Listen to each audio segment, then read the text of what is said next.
Why wait to see if you'll get something you like this Valentine's Day when you can go to BlueNile.com and find something you'll love? Whether you're looking to treat yourself to a little winter sparkle or show a galentine how much you appreciate them, Blue Nile offers a wide selection of high-quality designs, expert guidance, and free 30-day returns for the ultimate peace of mind. You can even design your own jewelry. Right now, save up to 50% at BlueNile.com. That's BlueNile.com. Introducing Royal Caribbean's newest ship, Icon of the Seas, the ultimate family vacation. The ultimate 6 slides, 8 neighborhoods, 0 compromise vacation. The ultimate never done that, can't wait to do it vacation. The ultimate chillin' by a different pool every day of the week vacation. This is the Icon of vacations. Icon of the Seas, arriving in 2024. Book today. Come seek the Royal Caribbean. Ships Registry, Bahamas.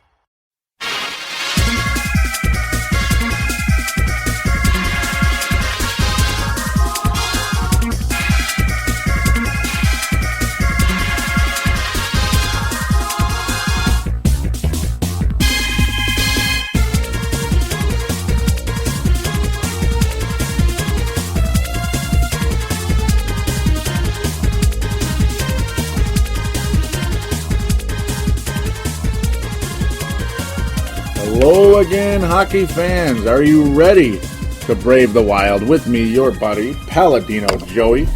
It is December 29th, 2011. This is episode number 52 of Brave the Wild. I'm, of course, your host, Paladino Joey, or Joey Awajan. We are back, finally, ready to rock and roll and talk about the Minnesota Wild. It has been it's been a very interesting, very frustrating couple of weeks since the last show. Remember what the title of the last show of Brave the Wild was? Yeah, episode number 51, back about, the beginning of December or so. Or was it mid-December? I forget exactly even when it was, but it's been a very painful ride since then, hasn't it? Yes, it has. But before I get to that, got to mention Brave the Wild is available on thesportstuff.com and on iTunes. I thank each and every one of you always for downloading and listening to this show. It is oh so important to me, and hope it's important to you as well to check this show out and talk about our favorite hockey team, the Minnesota Wild.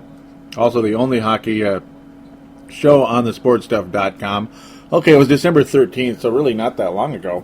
So it hasn't been too long, certainly not as long as it sometimes can be between Brave the Wild shows, and I do apologize for that in the past, having some really long hiatuses in between Brave the Wild.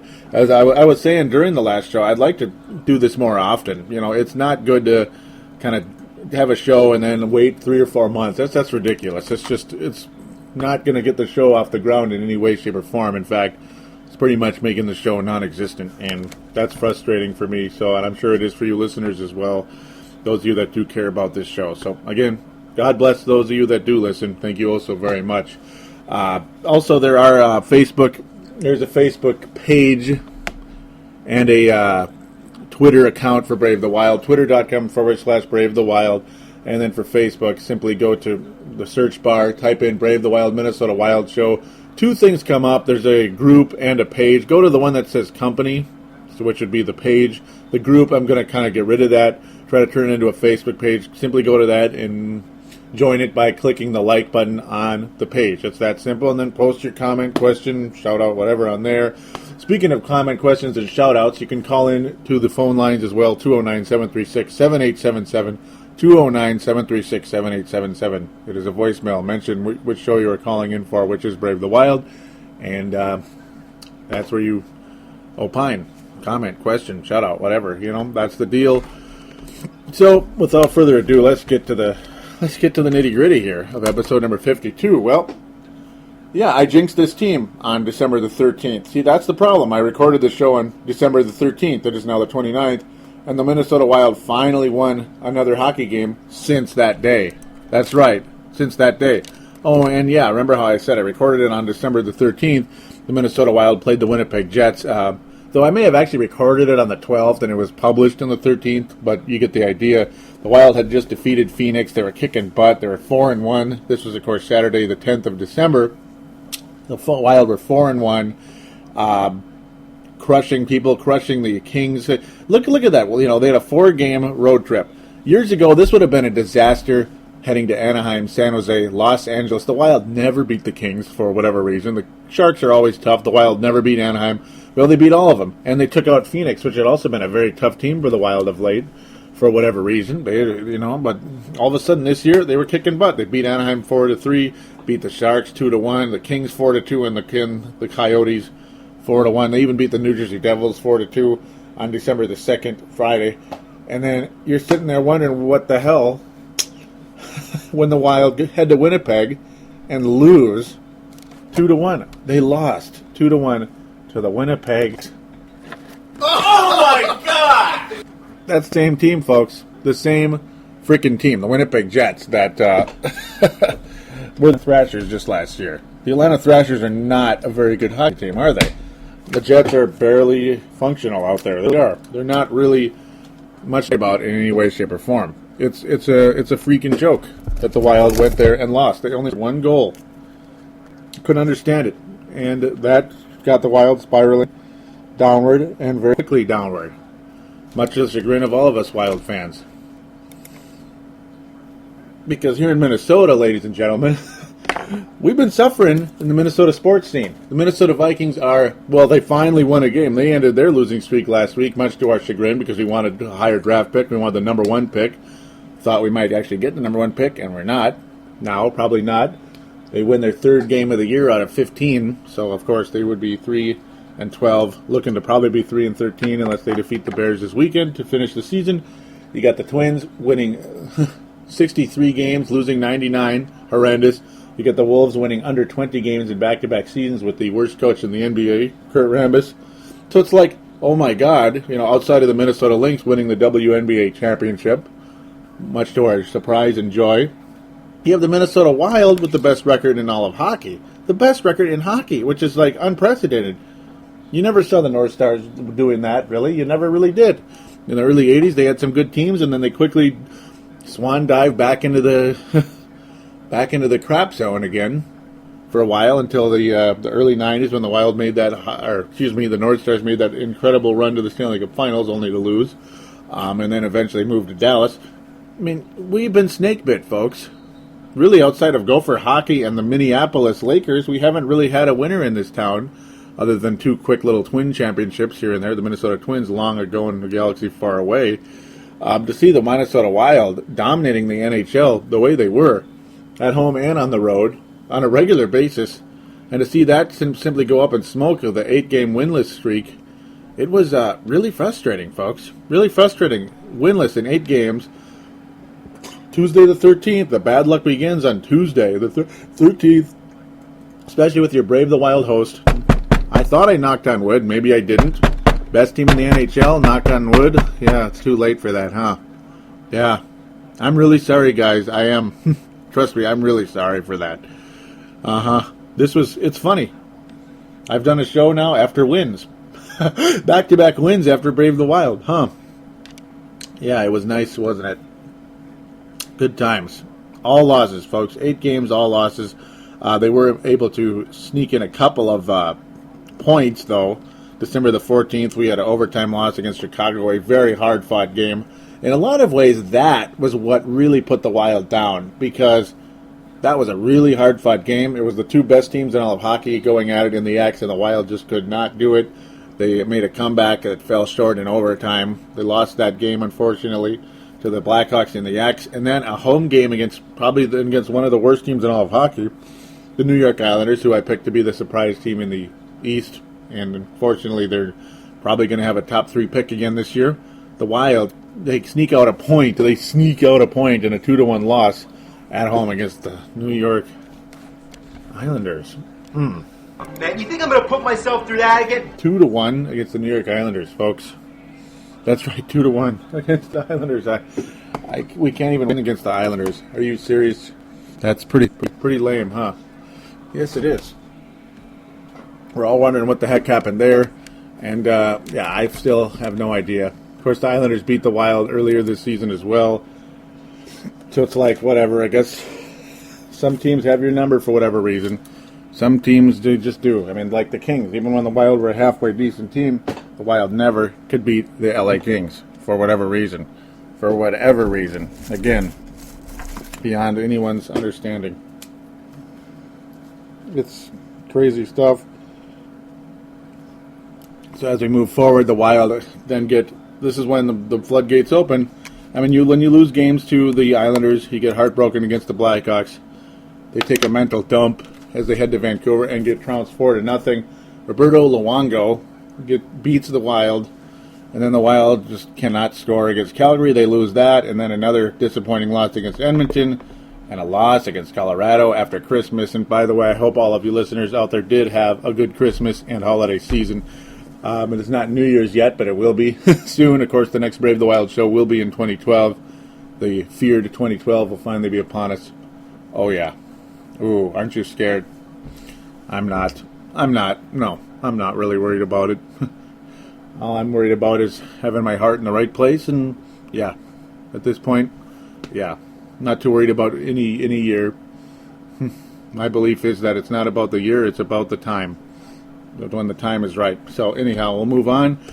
Edmonton Oilers beat the Wild, a winless road trip. So the Wild go from a awesome road trip to a winless road trip. And of course a horrible homestand as well. The Wild then go home to play the Colorado Avalanche, get beat 4-2. Another just disappointing effort by the Wild. Very just... Nobody can understand what's going on. At this point, the Wild start to dip down in the division. They're no longer the number one team in the league. In fact, they wouldn't even have home ice in the first round of the playoffs at this point. And the Wild sneak out a point against the Nashville Predators when Danny Heatley was able to score last night on the 28th. Wednesday the 28th, the Wild were able to pull out a victory against the vaunted Nashville Predators, the former team of former owner Craig Leopold. But then again, as I mentioned, Danny Heatley able to put the puck in the net on a beautiful wraparound. That actually was a really good goal. And it's funny because right about at that time I was thinking, what's up with Danny Heatley? 10 goals. What are we, like 30-some games in? Yeah, several. About almost 40 games in here, pretty much. And Danny Heatley still barely has 10 goals here. What the hell? I mean, what is he on pace for, like 22? Cal Clutterbuck could score 22 goals. Danny Heatley, that's what he's here for. And then he puts that awesome wraparound in, ties the game up, with about 5 minutes left. Only to lose in a shootout. The Wild get absolutely nothing done in the shootout. Harding. It was Josh Harding. Immediately giving up a goal to Colin Wilson. The Wild can't get anything done. Colin, Koivu, and Bouchard just cannot get it done. Pierre-Marc Bouchard tried to do a spinorama to save the day, couldn't finish it, and that's the end of the Wild's chances there. Very, very frustrating. The Wild do get a point, though, thanks to the Heatley goal, but still, with only 4 minutes left in the game, you thought that when Heatley scores those goals late in the games, the Wild could get energized and win, but just wasn't meant to be, unfortunately. And there you go. I mean, we're just sitting there feeling snake bit. I mean, winless and eight. The Wild come home, and then they finally, this time, they put Backstrom in the net, not Harding. Nothing against Harding, but for whatever reason, Backstrom absolutely owns the Nashville Predators, and tonight the Wild finally pull it out. I mean, literally just minutes ago, the Minnesota Wild defeat the Edmonton Oilers, and I'm very, very... it was a very fun game for Wild fans tonight. It sure was. In a lot of ways, this game was a blast. Of course, a 4-3 final, not needing overtime, so we did not give Edmonton a point. Not that there's much to worry there. They are now a last-place team. Gosh, remember when this was a first-place matchup? Minnesota and Edmonton, it was a first-place matchup. It seems like yesterday. And even more crazy, like Matt Cassian pretty much called up yesterday, or very recently. And how many fights did he get in tonight? 3? I mean, this is only his 3rd game of the season, by the way. Matt Cassian put on waivers earlier in the season, and the Wild bring him back because, of course, he cleared waivers. He was not claimed by anybody. Just comes back and gets in 3 fights tonight, but he certainly revved things up. There's no doubt about it. 3 fights, and basically he won all 3 of them by all accounts. 20 penalty minutes for Matt Cassian. what a crazy night for him. Koivu, along the way, literally when he came back from that injury, you just felt the energy returning to this team. And again, I'll say this, and I'll say this till I'm blue in the face. Mikko Koivu is not a franchise player. He's just not. But there's no doubt that he is truly a captain. He is a true captain, yes. Being a captain does not make you a franchise player, and not being a franchise player does not mean you're not good enough to be a captain. Mikko Koivu is a very good captain for this team, and you just felt a different presence on this hockey team with him out there. And he is unfortunately, he might not be a franchise player, but he is the best player on the team, and it's noticeable. Right now he's outplaying everybody on this team, and he had a very pretty goal tonight. He sure did, the way he made that move, and a few dekes. He did a couple dekes, and then did a kind of almost looked like Andrew Brunette type of goal. He kind of turned directions, and then it was a wrist shot, I believe. It was a beauty. I believe I'm using the terminology correctly. It was a beauty, the way he kind of turned and let it loose. Put that thing in the net, tied the game up. I mean, Edmonton scored so early in this game. It was like, well, here comes number 9, and that's the end of Backstrom's dominance over Edmonton. In fact, what would he be 13-0 now, I believe. But hey, he got it done. That's what counts, folks. That's what counts. He got it done tonight. Wild pull out a huge victory. I mean, they needed it so badly. 16-0 at XL Energy Center against the Oilers. He's now 16-0. So there's the official number. 16-0-0. No shootout loss. None of that crap. Straight up regular season or regulation victories over Edmonton, and that's it. So it's like one of those deals. You gotta, if you can't end the streak in that situation, boy oh boy, is this team snake bit, and they got it done. We really started to become believers right at that halftime, right at the half point of the game. Literally right at the half point of the game when Jared Palmer put in a beauty. It was a beautiful shot, fed by Kyle Brodziak. Jared Palmer getting his first goal of the season, first goal of his career. He is a Minnesota native, of course, as we're here ad nauseum. I mean, every time there's a Minnesota native on the roster or anywhere from Fridley, Minnesota, officially, an undrafted player, of course. Wild were able to pick him up as a free agent.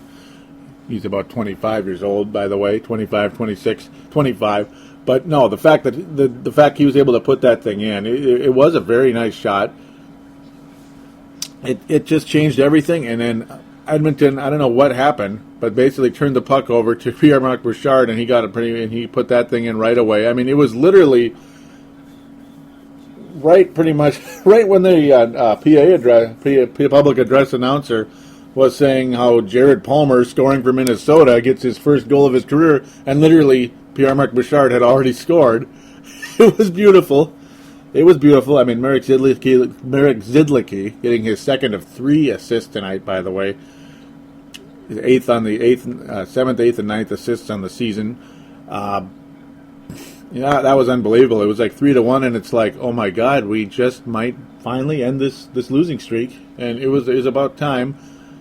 But it's like it just wasn't over yet. It wasn't over yet. Edmonton, only 4 minutes later, made it 3-2, and then Heatley scores again 2 nights in a row. So it's like, here we go. Right when I start saying how Heatley is not scoring, there you go. Right when I was thinking it, of course, you didn't hear it on the airwaves. He was doing semi-okay last time I did the show. I mean, Heatley pretty much just disappeared for a little while there. But no, right when I was pretty much thinking, where the hell is this guy? Heatley scores, making his 12th goal of the year. Sid Zidlicki and Koivu assisting on that one. 4-2 game, and it's like, yeah, but there's a whole period to go. This is a pretty high-scoring game. Sean Horkoff scares us a little bit with a pretty good goal from Ryan Smith with about 6 minutes left, but luckily Nicholas Backstrom was able to finish this thing. Oh, thank God for that. Nicholas Backstrom able to make some pretty good stops along the way. Nicholas Backstrom getting extremely physical and personal tonight against a lot of multiple Edmonton Oilers players. Ryan Smith at the end, especially, he got on Jones early. Yep, the long-haired Jones, Ryan Jones, I believe. Yep, Ryan Jones. and Ryan Smith. So pretty much he doesn't like guys named Ryan at this point in time. I guess there's something going on with that. No, not really.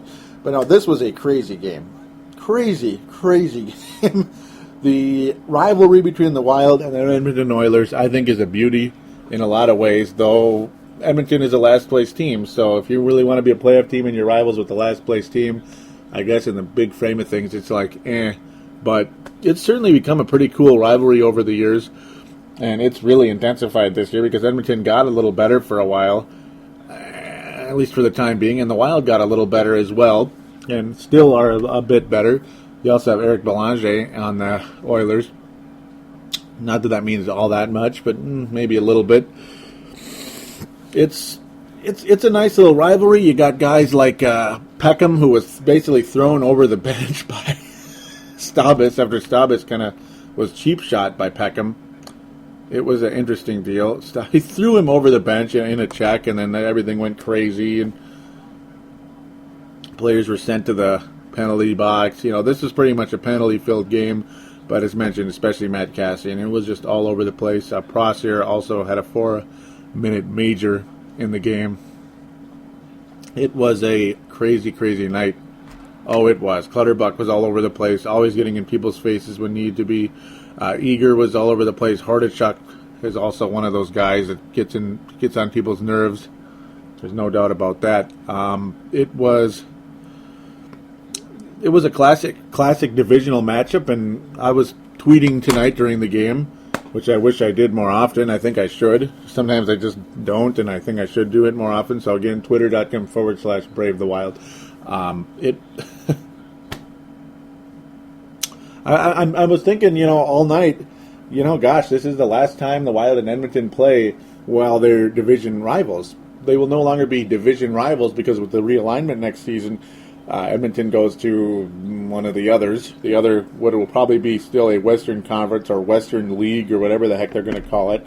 And the Wild will be, in like a expanded, like much larger Norris Division type deal next year with Chicago, Detroit, and Nashville, and Winnipeg, and teams like that. St. Louis and Dallas, which I really am excited about. I think the St. Louis, Dallas, Chicago are going to be humongous rivals for the Wild in the coming years. But, Vancouver and Edmonton were pretty good rivals. Calgary as well. Even Colorado. I mean, I'm going to miss the Northwest Division rivals a little bit because it's been over 10 years. I mean, you're going to have... you get used to playing these teams. You might not like the time zone. It might not be the old Norris Division with Chicago, St. Louis, Detroit, guys like that back in the day, with Toronto at one point, Tampa for like a year. That doesn't mean anything. The Tampa one was meaningless, but I'm just saying those old rivalries were pretty damn cool. But when the North Stars left for 7 years, and where there was no hockey here for 7 years, and then you have the Wild in the Northwest Division. I mean, it's been you have to have been a hockey fan about 20 years ago to appreciate those rivalries. Luckily, you can include me in that category, but I'm just saying, all those players are gone. Chris Chelios was like the only one left. Chris Chelios and Mike Modano were like the only guys left from those days, and now they're gone. So, go figure. I mean, you're kind of left... You're kind of left without in that area. I guess Nicky Lidstrom's the only one left. Yeah, Nicky Lidstrom of Detroit, but he came in basically right at the end of the North Stars' existence in Minnesota. So it's like too far back, pretty much. Most of those guys, they're ancient now. They're in their 40s and 50s, and God knows, maybe almost pushing 60. Some of the really old ones that were still playing, maybe guys that were playing in like 1980 or something, that were still playing in '93. But the point I'm trying to make is I'm going to miss the division a little bit because there were some rivalries built up over the course of time. So, and I'm sure we'll play them enough if we're still in the same quote unquote conference or league, like whatever they're going to call it.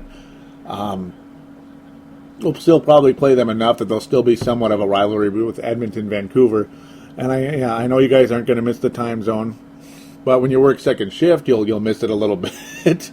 7 o'clock games don't do you much good when you get off at 10 o'clock, like most of the time. So it hurts a little bit sometimes to cover some of the games. I don't work second shift all the time, but I'm just saying. it's just one of those things. So that was the point I'm trying to make, and I'm kind of rehashing it back and forth a little bit. So sorry if I'm rambling a little bit. But you get my point. It's a good rivalry. Ryan Smith definitely won't be missed by Wild players or Wild fans too much. But when you're just kind of a hockey fan in general, you like to see rivalries, bud. The good news is, though, I think the Dallas Stars are going to be the new rival. It's not going to be the Blackhawks. It might be if, say, the Wild and the Blackhawks are like, top dogs in the Western Conference, or whatever they're going to call it, Central Division or North Division, which would be kind of a cool name. But then again, Dallas isn't exactly North, are they? Dallas and Nashville. But Central, they'll probably call it. Central Conference, whatever the hell. But, yeah, Dallas, I think, is going to be the main one. I just have that feeling. Who knows, though? Chicago reviving that rivalry would be kind of cool. But who knows what's going to happen. You got Steve Ott in Dallas, though. I think he's about as big of a rival for the Wild as you can get. At least the last couple of years he has been. So, with that's pretty much about it in terms of the play of the Wild. Though, I mean, I don't. It's another Todd Richards situation where Mike Yeo it's not even that Todd Richards lost the team, but the team just kind of lost itself, and Todd Richards couldn't seem to push the right buttons to get the team back in gear. Hopefully, this is the beginning of something good again for Mike Yeo and the Minnesota Wild. We don't necessarily want a streaky team, and they hadn't been a streaky team until right now.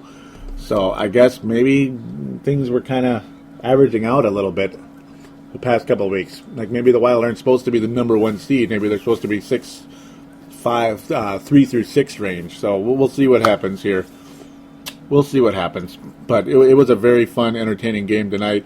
And thank God that the jinx is over. And I apologize to Minnesota Wild fans out there for that very jinx. Yes, I do. How could I not apologize for it, huh? So with that said, the Minnesota Wild are officially the 6th seed at this point, though really mathematically they're going to be back up to like number 3 or 4, depending on the games tonight, but they're going to be in the more 3-4 range because they will have 48 points. They will be, luckily, they still have a pretty damn strong record at, well, now they're going to be 21, 12, and 6, so still a very strong record, 48 points. Luckily, the winless streak wasn't all regulation losses. That's kind of some saving grace for the Wild in general at this point. In fact, now the numbers have been updated. The Wild are the 4th seed. So you have updated stats here. You have home ice again for the Minnesota Wild. As of today, the Wild would play Detroit in the first round, which I don't think would be a favorable matchup. That's just me, though the good news is the Wild would be tied with Vancouver, though Vancouver owns the tiebreaker at this point. But the Wild would be tied for first place with Vancouver and only 2 points behind the Chicago Blackhawks, which is flat amazing when you think about that. That's amazing to think after losing that many games and being that, behind the 8 ball, to think the Minnesota Wild are still only 2 points out of the number 1 record in all of hockey. Still, that's pretty crazy. The goal differential, of course, a nightmare versus other teams like Detroit with 118 to 81. You got Chicago's goal differential of 122 to 105, not as good as Detroit's. Vancouver, I mean, look at this. Look at the goal differential here, folks. Vancouver's goal differential 123 to 90. The Wild 93 to 91. Oh, come on! It's a little weird. Yeah, that's a little weird, huh? It's a pretty small goal differential, isn't it? That's kind of weird, huh? Yeah, I guess the team just knows how to win games, right? I mean, and that's pretty much been the big thing all along for the Wild. The goal differential, and that's why a lot of people are like, this team isn't that great. So, whatever. You got Marian Gaborik over in New York. Yeah, you hate them. Their goal differential, 103 to 76 in favor, of course. But Boston's is best in hockey, 121 to 64.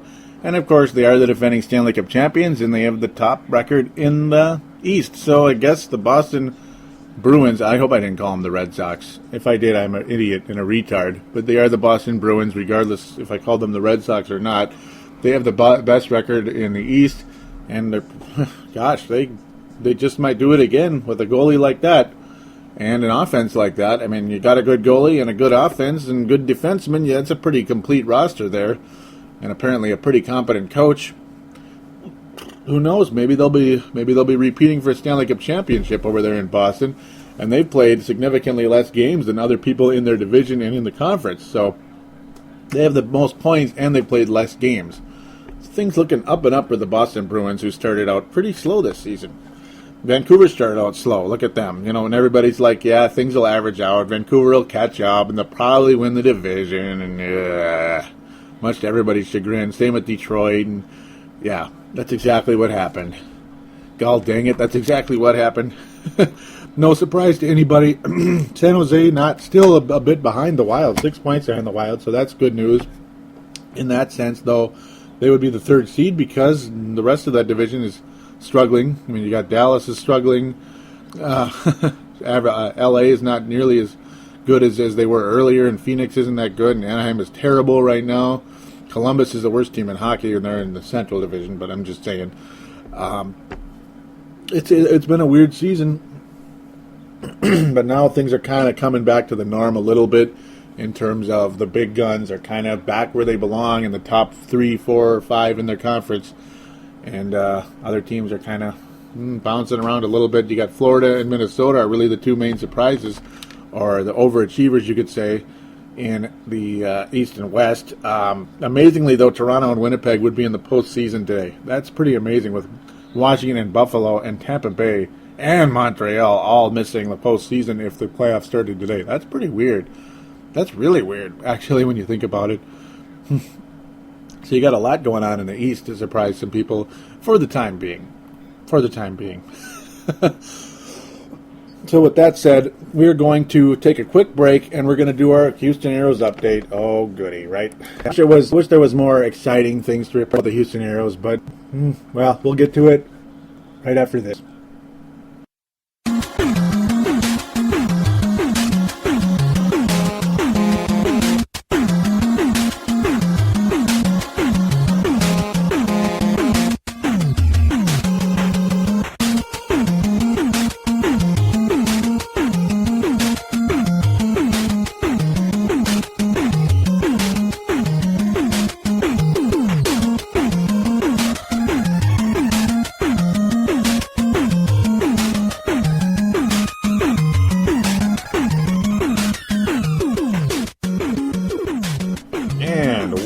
Back here on Brave the Wild, episode number 52, which is a reminder for iPod users and other MP3 players like the Zune and stuff. So you get the idea there. First and foremost, forgive me for the there. That didn't sound so good. But no, the Minnesota Wild do play the Phoenix Coyotes. So very ironic there how it's Phoenix again. The Wild play the Phoenix Coyotes at home Saturday the 31st, of course, New Year's Eve, so I wish all of you a Happy New Year coming in. I'll probably say that at the end as well, but yeah. New Year's Eve, Minnesota Wild host the Phoenix Coyotes to end the 2011, to finish up 2011, on a positive note with a little 2-game winning streak. That would be oh so nice, wouldn't it? It sure would, and the Wild need that right now to recover from the mess, but then, bam, 50 points in 2011. That would be fantastic, wouldn't it? Oh, yes, it would. And then there you go. We can end the jinx and move forward and go back to our winning ways. Wouldn't that be great? So here we go, the Houston Aeros report, Houston Aeros update, whatever you want to say. Yep, minor league report for the Minnesota Wild. Well, yeah, all the guys that are pretty much leading the way in Houston continue to be the career minor leaguers like John DiSalvatore and Jeff Tafe, guys like that. Those guys are the main people showing really much of anything in Houston right now. Houston Aeros are playing fairly well. That's not a surprise. The good news is, though, really the number one prospect in the Minnesota Wild organization in terms of the Houston Aeros, number one prospect in the Houston Aeros part of the Minnesota Wild system is Matt Hackett. That's right, Matt Hackett. He's 11-5 with a 2.23 goals against. All the experts, including the Lou Nannies and such, like the old school experts and the new school experts, you could say, Matt Hackett clearly has number one goalie potential in the National Hockey League. There's no doubt about it. And really, all indications would be for the Minnesota Wild, like the smartest thing for the Wild to do would be to consider, and yes, being we're not going to play the Edmonton Oilers in a 7-game series anytime soon that I can think of. We're not going to be playing them in a 7-game postseason series anytime soon.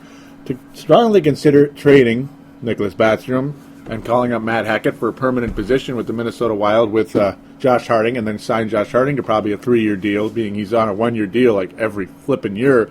Josh Harding must be turning his head with his 1-year deals every year.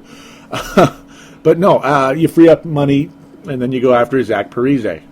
Plain and simple. You go after Zach Parise, or maybe a Shea Weber type, or maybe both. Maybe both. You know, of course, Shea Weber, member of the vaunted Nashville Predators, who would be a postseason team the way things are looking right now. But no. The only guy in Houston right now that's showing anything is Matt Hackett. Of course, you got other prospects, and they're overseas or in juniors and all that.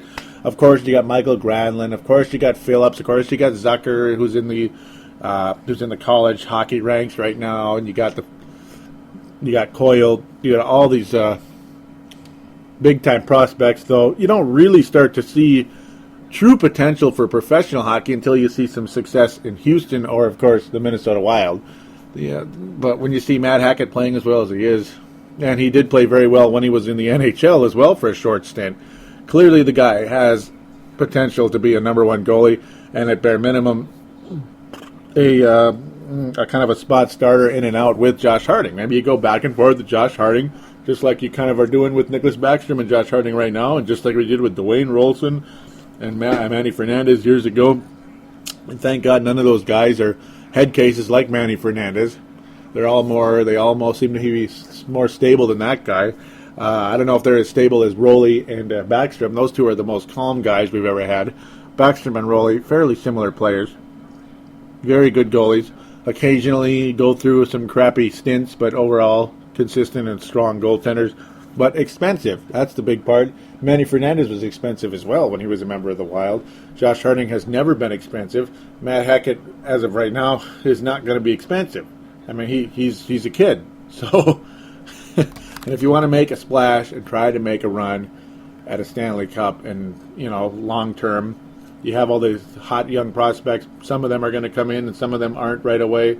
Some of them are going to go to Houston. Some of them might stay overseas for a while. I think a lot of them are going to go to Houston first to kind of get their feet wet a bit in professional hockey. But no, you got to free up cap space and go after the Shea Webers and Zach Parises, and you're going to have to consider trading Nicholas Backstrom to do that.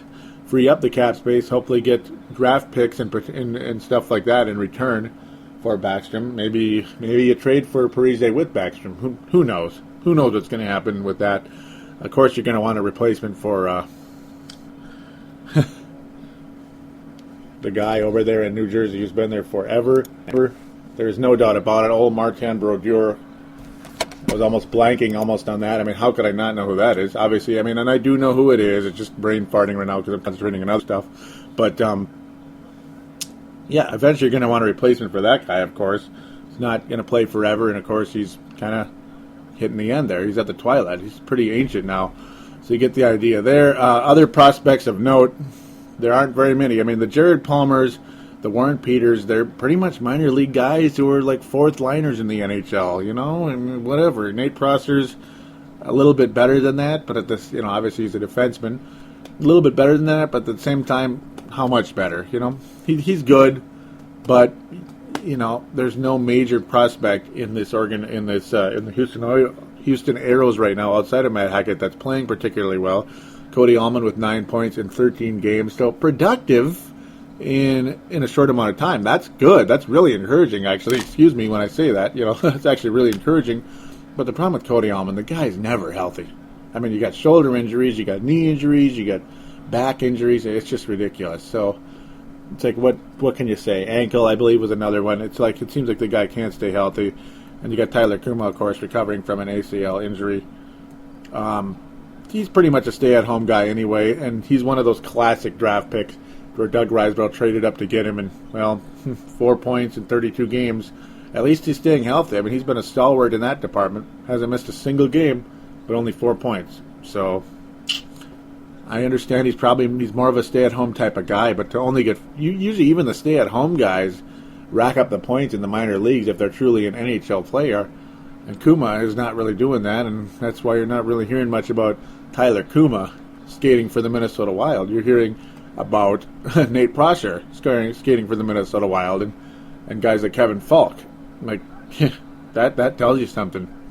It truly does. And that is a crying shame for Tyler Kuma. It sure is. It sure is. So quickly, Koivu is the only guy over 30 points so far for the Wild.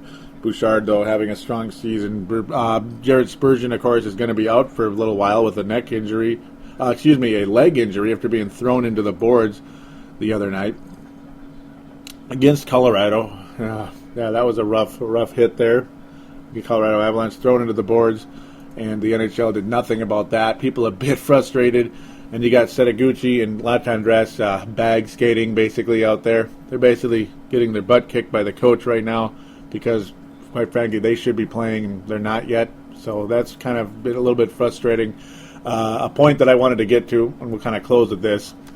Point that I wanted to get to, I mean, there's a partial reason why the Wild are struggling, is because, well, look at the names that are skating on the NHL roster right now. You got Warren Peters, you got guys like Jared Palmer, you got Prosser. I think is a little bit better than that, but you have players like that on the NHL roster. Matt Cassian, who hasn't done anything, other than beat people up a little bit. You got guys like that skating regularly. Gerald Poe, really, you got guys like that. Poe's a little bit better than what I'm trying to get to, but they're scrubs, man. You got scrubs out there, and you're not gonna consistently win at a professional level, the NHL level, with scrubs, and that's partially what the problem is. And I'm sorry to call them scrubs, but they are. In NHL terms, they're scrubs, man.